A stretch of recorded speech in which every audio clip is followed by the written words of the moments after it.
Hey guys, how you doing? If you're new here, I'm Shelby. If you're not, here I am. Guys, it's 90 degrees here and my freaking tripod, I don't know if I'm gonna have to get a new one or what, but it's like not suctioning properly, so you're in my console. Anyway, hopefully you can hear me. Hopefully I'm not screaming over top of iPads and the air conditioning or whatever, because this video, so I filmed 2 videos, car chats, and I deleted them both. So I wanted to come on and talk to you guys. I filmed a video talking about my dad's death and I deleted it. I decided not to upload it. I got way too emotional, went way too far into detail about things. But I did do a video piggybacking off of that. And it didn't make a lot of sense, and my thoughts were kind of jumbled, but I wanted to come on here and talk to you guys about how important it is to basically have life insurance, okay? This is not a typical type of video that I do, but I did want to come on and talk to you guys because, as most of you know, my brother passed away a year ago, and I just wanted to come on because it really dawned on me when my grandmother passed away in December, and when I had friends that I talked to that don't have life insurance policies or were really unaware of all the costs that go into either having a service or, you know, not having a service, or burial or cremation or what have you. So I just was really floored by the number of people that didn't understand the significance of having life insurance. I'm not going to go into like super detailed whatever about my dad or my brother, but I just want to throw some numbers out there at you guys to give you an idea of like what my dad and my brother's arrangements their costs were, and to tell you a little bit about the stuff with my grandmother, because listen, okay, so let's start with my dad. My dad did not have a will, but he did on several occasions reiterate what his wishes were if something were to happen to him, and that was he wished to be cremated. He did not want to be buried. So let me backtrack. When my dad's parents passed away, they had no services. Okay, no services, private family viewing, that was it. They were cremated. My dad wanted the same thing, but my mom ended up going ahead and having a service for him. Just because with as sudden as he passed, she felt like it was the right thing to do, especially for us. He did not have a funeral, obviously. He just had a viewing. If you're unfamiliar with like costs and stuff, this is really going to be like, people are going to be like, what the hell? But listen, when you go into a funeral home to like sit down to do services, the funeral home that we used for my entire family, well, my dad's family and my dad and my brother, they give you pamphlets, and it's basically like the only thing that I can like compare it to would be like a brochure. Like when I think of like a brochure, I think of like vacations, but honestly, it's like a brochure. Like it shows like the different like packages you can get, and things are broken down by price. And let me just give you guys a summary. My dad was cremated. We rented a casket because he was being cremated. So yeah, because he did have a viewing. There was other things involved in the package. My mom got a necklace with a thumbprint of my father's on. She got a huge picture like to hang at home of him. There were a few other details in that package. My dad was cremated, okay? His cremation and service was almost $10,000, okay? That's with, and that was picking out a specialty box that his ashes went into. You can choose urns, boxes, whatever your choice may be with that specific way of departure, I guess I should say. With my brother, we did not rent a casket. We had what they call is a slumber bed. It's a bed and they just look like they're sleeping. They have a blanket on them and what have you. If you guys aren't familiar, like, you have to pay. And if you go with a package, obviously they break it down, like I said, to what's included in that package. My brother was not embalmed. We did not have a public service. The funeral home we used was only limiting to about, I think, 15 people. And we chose to go with a private service. So he was not embalmed. We rented the slumber bed. We picked out his box for his remains, and that was around about $5,000. That was with no viewing, no service, no nothing, just the bottom whatever, because we would have done a service like my dad had, but because of COVID and the restrictions, and we just did what we felt was right. Now, I don't like to talk about other people's business. Like, obviously, I'm comfortable talking about my dad and my brother because they're my dad and my brother. This might piss some people in my family off, but I really don't care. This was public knowledge to me, and the family made it public to the rest of the family, so I'm going to put it out there. My grandmother passed away suddenly in December, as I had stated before. There was a lot of things that went wrong. It was a mess. My grandmother had a life insurance policy. Okay? She stopped paying on it. So that left my family with having to pick up all the pieces of that. Now, mind you, my mom and I just buried my brother that June, and then in December, my grandmother passed. So she was buried because my grandfather had already gotten a burial plot for them at a semi-local cemetery. If you aren't familiar with burials, okay, funerals and burial is obviously, well, maybe some people don't know this, but to be buried, it costs more than to be cremated. So, and my brother was cremated. That is what he would have wanted done because that's what my dad had done. He made that vocal as well. Money was not the issue with doing that with him. That was what wishes were. So anyway, my grandmother, however, was being buried.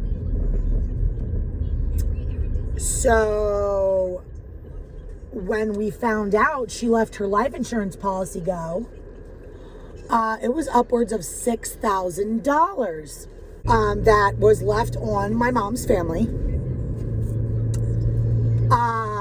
If you aren't familiar, to run an obituary in the newspaper, I don't know what the cost is per day precisely, but I believe it was almost close to $800 for the 2 days that we ran my brother's obituary.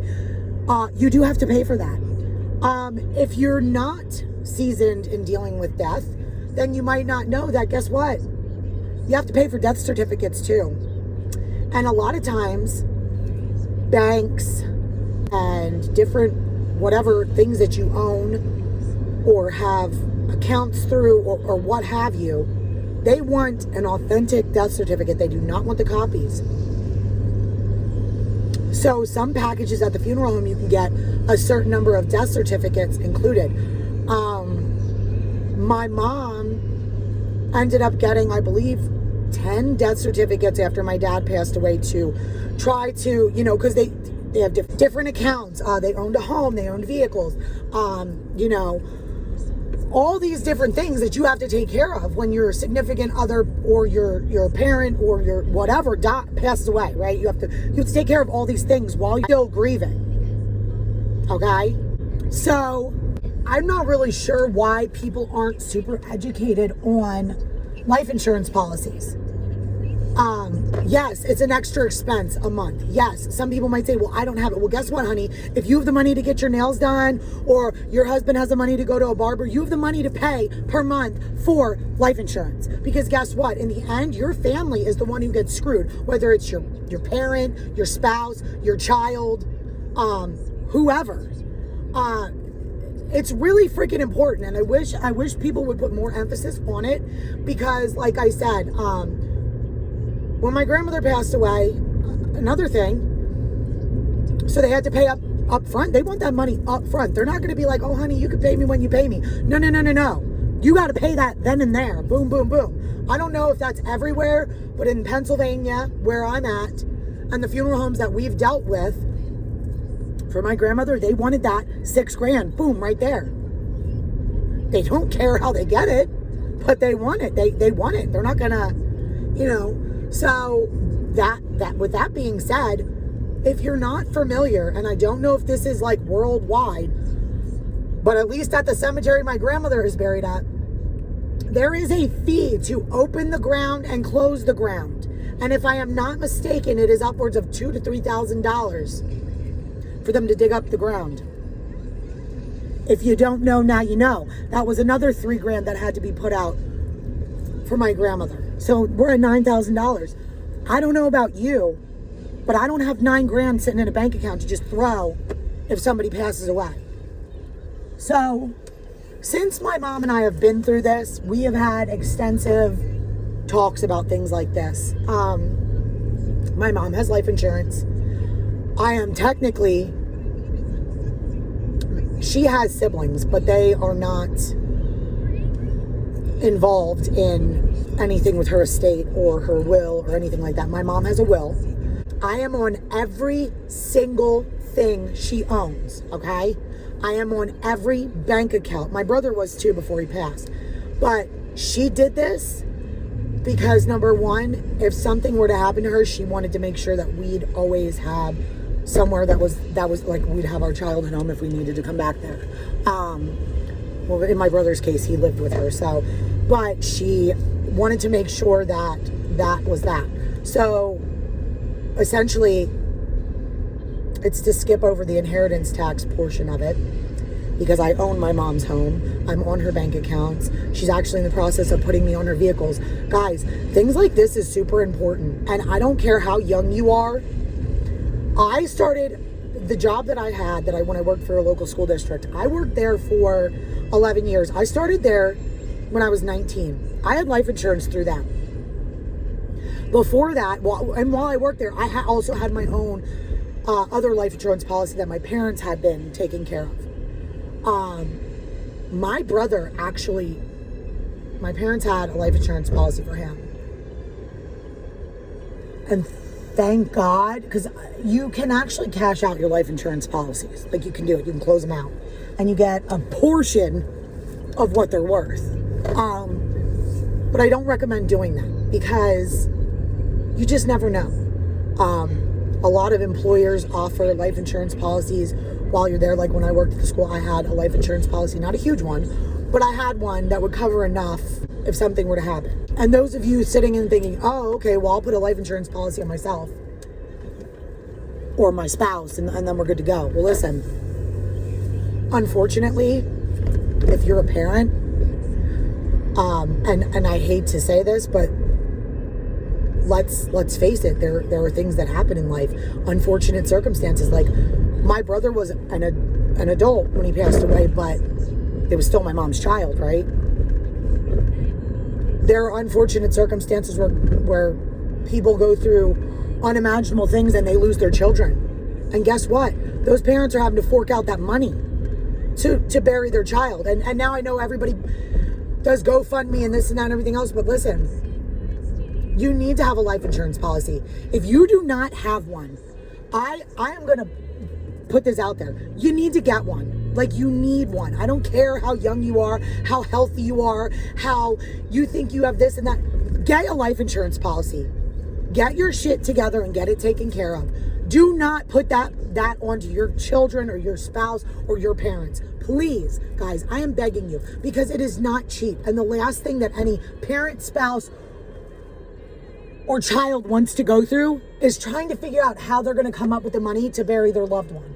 Because had my dad not had life insurance policies, I mean, I don't know what we would have done. We had to go to a bank and take out a loan possibly, because nobody that I know of in the world right now that we live in has 10 grand just sitting, just like, oh yeah, we can afford that. No, it is important. It is extremely important. And I have a friend of mine, actually a best friend of mine from when I was a kid. Her dad passed away.